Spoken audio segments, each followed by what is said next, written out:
สวัสดีจ้าเช้านี้ก็เข้าสวนคือเก่าพี่น้องเก็บบักเขียเว้นไว้2 มื้อแล้วยายลำบ่ได้มามื้อนี้ก็มาเก็บก็หลายดกก็มาได้กินโดนแท้เนาะพี่น้องปลูกไว้ก็เลยเก็บแล้วต้นนี้พุ่นเก็บแล้วเก็บแล้วไปต้นพุ่นโลดพุ่นบักเขียม่วงมะเขือม่วง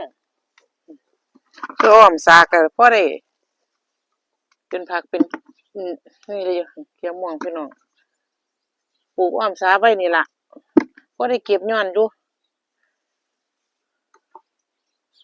ป๊าดของเพชร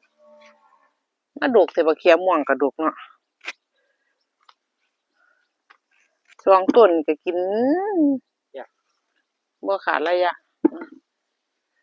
ก็มาดกดีโพดแท้ได้เฮาปลูกได้จักเดือนแล้วเอิ้นบักเขียนี่โดนแล้วเด้เนาะ2 เดือนนี่ครับป๊าดแต่ว่าเป็นตะปลูกเลยพี่น้องปลูกได้2 เดือน3 เดือนแล้วยังเก็บอยู่บ่ขาดเทื่อละครึ่งคุขนาดอ้อมสานี่เด้นี่พี่น้องนี่อ้อมมาไฟนี่ซื่อๆ10 กว่าต้นไปพุ่นสิแม่นอั่นบักพริกนั่นบักพริกกำลังกากซากอยู่บักพริกก็เลยจังได๋ก็มาดกดีแท้เป็นตะปลูกให้เนาะทำนะครับกินกับลาบเนี่ย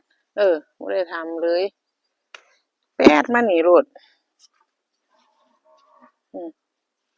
มันก็อยากออกคอกแล้วล่ะพี่น้องแบะแล้วโอ้ยมาเคี้ยๆได้ก็มาดกแท้แล้วเบิ่งนะโอ้ดกอันนี้มันนั่นลูกก็สิลูกบ่ใหญ่คือที่แรกปานใดเนาะดูบักเคี้ยๆไปเก็บบักพริกพอได้ไปใส่ซุปบักเขียนี่ได้แล้วบักเขียนี่ไปเก็บบักพริกปะเอ้าป๊าดบักทั่วแหมเดี๋ยวแวะเอาบักทั่วจักบาทก่อนอุ้ยพ่อใหญ่เพชรเจ้ามานะจังได๋เจ้าคือบ่เก็บบักทั่วไปตำนี่แหมโอ้ยเนาะมึงดูล่ะ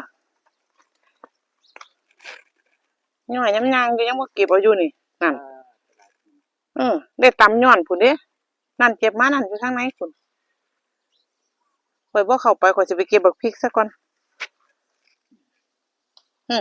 แล้วคาบแล้วเด้นี่ตัวผมก็เป็นน้อยนั่นเด้นั่นเด็ดมานั่นพอเด็ดแล้ว